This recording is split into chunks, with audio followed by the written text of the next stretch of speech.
Landed elite تھی، مسلم جاگیردار تھے، مسلم elite class تھی، اس کے ریپرزنٹیٹو شملہ کانفرنس میں شملہ گئے تھے تاکہ ملیں واسرائے سے جا کر، اور ان کا مطالبہ صرف مسلم الیٹ کے لیے تھا، میسز کے لیے نہیں تھا۔ اور اس کے بعد پھر اکتوبر 1906 میں یہ شملہ وفد ہوا، اور پھر دسمبر 1906 میں مسلم لیگ بنی، جنہوں نے واضح طور پر اس شملہ ڈیپوٹیشن پر اعتراض کیا تھا۔ انہوں نے کہا تھا آپ کا ریپرزنٹیٹو سٹیٹس کیا ہے، یعنی شملہ ڈیپوٹیشن کے پاس کیا ایسا ہے، یہ جو سر آغا خان جیسے لوگ ہیں، یہ جو نواب سلیم اللہ خان بھکا جیسے بندے، ان کے پاس کیا ہے مسلم عوام کے یا عام لوگوں کے میسج کا، کہ یہ ان کے پاس کیا مینڈیٹ ہے۔ انہوں نے مخالفت کی تھی۔ پوائنٹ نمبر 1 یہ کیوں کی تھی، اب اس کا جواب آپ دیجئے۔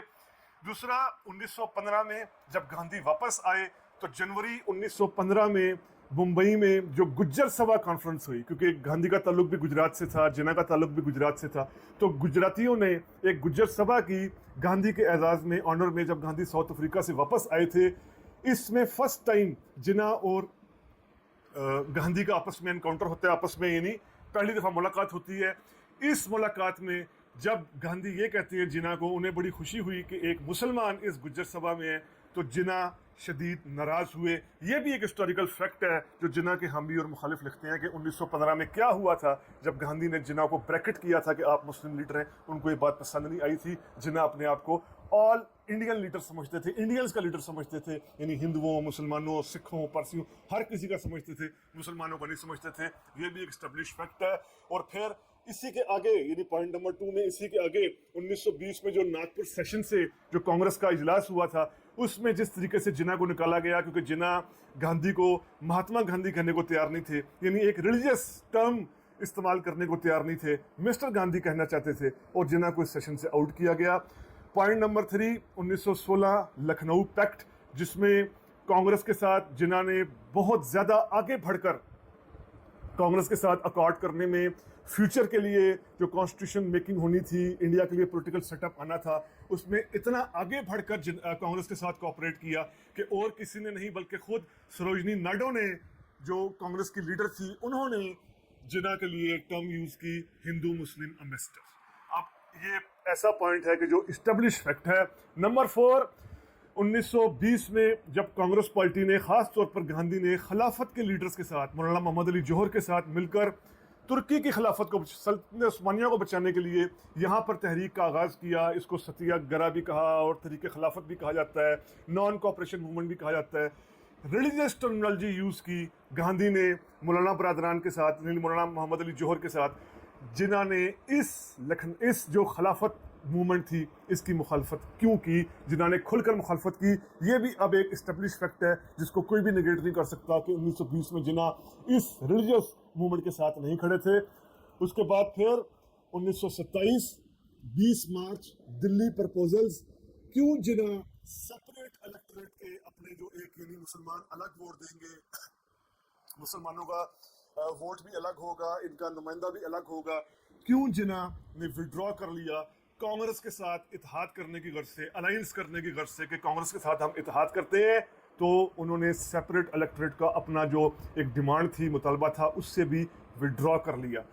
پھر 1929 چائلڈ میرج بل، یہ بہت بڑا ایشو تھا انگریزوں کے آنے سے پہلے یہاں مسلمانوں میں، ہندوؤں میں، باقی بھی ہر طرح کی یہاں اکثر جو ریسز بس رہی تھی، نیشنز بس رہی تھی، نیشنلٹیز بس رہی تھی، وہاں بچوں اور بچیوں کی کم عمری میں شادی کرتی جاتی تھی،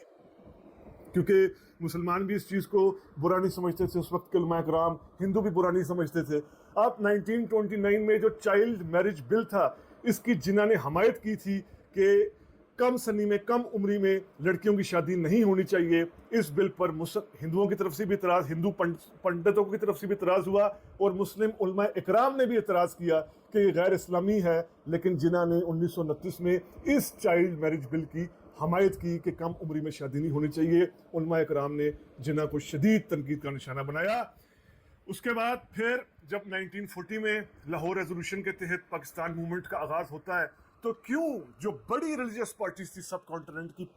پالیٹکس بھی کرتی تھی، ان میں مجلس احرار کا نام ہے، جمعیت علماء ہند کا نام ہے، خاکسار تحریک کا نام ہے۔ ابھی میں خدائی خدمت گار نہیں کہہ رہا خواجہ عبدالغفار خان کی، کیونکہ وہ اس طرح ریلیجیس نہیں تھی، لیکن یہ پارٹیز جو ہیں وہ خالصتاً مکمل طور پر ریلیجیس تھی، جمعیت علماء ہند، خاکسار، مجلس احرار۔ یہ کیوں مخالفت کر رہے تھے مسلم لیگ کی، خاص طور پر جناح کی، بلکہ جناح پر کیوں ذاتیات پر پرسنل اٹیکس بھی کیے جا رہے تھے، کیوں ایسا ہو رہا تھا کہ ریلیجس پارٹیز جناح کو حمایت نہیں دے رہی تھی اگر جناح اسلامی پاکستان بنانا چاہ رہے تھے۔ نمبر 8واں پوائنٹ کہ جناح نے کیوں